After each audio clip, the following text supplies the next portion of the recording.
आज की तारीख में शायद ही कोई हो जो यूपीआई इस्तेमाल ना करता हो, है ना।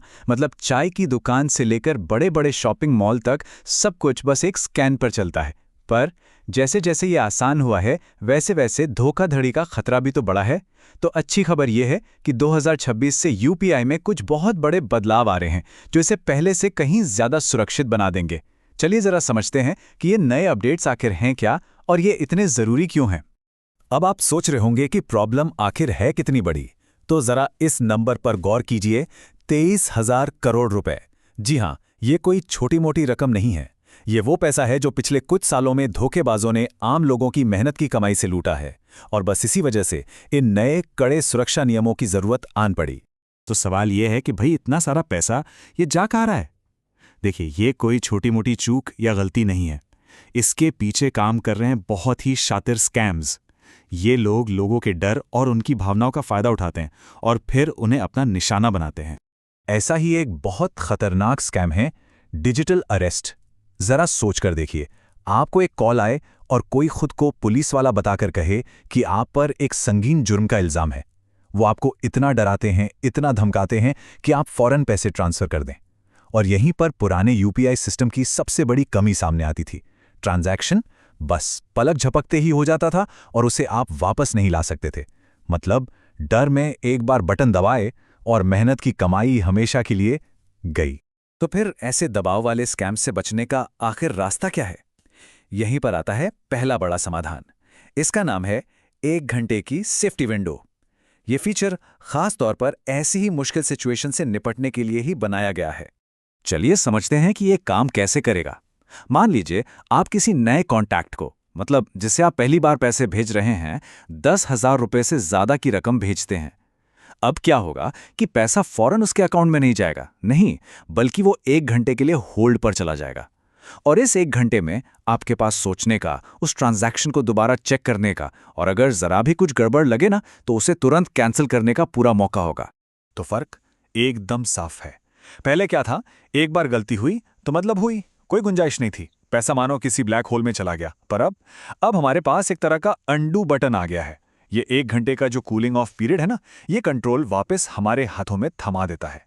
हाँ, अब यहां पर एक बहुत जरूरी सवाल आता है जो शायद सबके दिमाग में होगा कि क्या इस नए फीचर की वजह से हमारी रोजमर्रा की जिंदगी, हमारे छोटे मोटे पेमेंट्स सब धीमे हो जाएंगे? तो इसका जवाब है बिल्कुल नहीं। आप आराम से राहत की सांस ले सकते हैं। ये जो 1 घंटे का होल्ड है ना, ये सिर्फ और सिर्फ पहली बार किए जाने वाले बड़े ट्रांजैक्शंस पर ही लागू होगा। मतलब आपकी रोज की चाय, किराने का सामान, दोस्तों को छोटे मोटे पैसे भेजना, ये सब कुछ पहले की तरह ही एकदम इंस्टेंट रहेगा।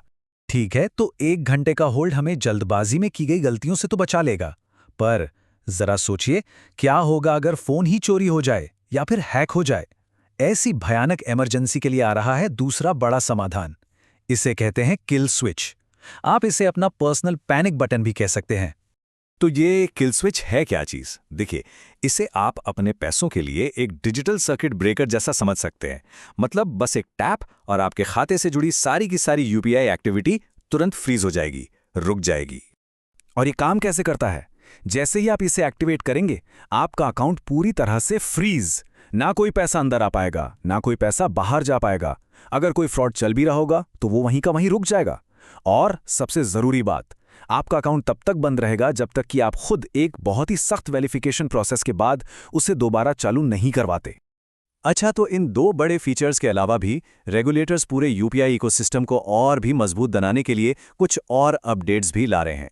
एक और बहुत बड़ा बदलाव है 2 फैक्टर ऑथेंटिकेशन का, जिसे हम 2FA भी कहते हैं।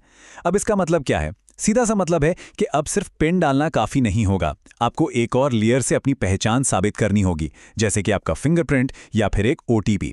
इससे फायदा यह है कि अगर किसी को आपका पिन पता भी चल जाए ना, तो भी वो आपके अकाउंट को हाथ नहीं लगा पाएगा। एक और बेहद जरूरी अपडेट हमारे घर के बड़े बुजुर्गों की सुरक्षा के लिए है, क्योंकि धोखेबाज अक्सर उन्हें ही अपना निशाना बनाते हैं। अब से अगर 60 साल से ज्यादा उम्र का कोई व्यक्ति 50,000 रुपए से ज्यादा का बड़ा ट्रांसफर करता है, तो उन्हें परिवार के किसी सदस्य या किसी भरोसेमंद व्यक्ति से एक तरह की मंजूरी लेनी होगी।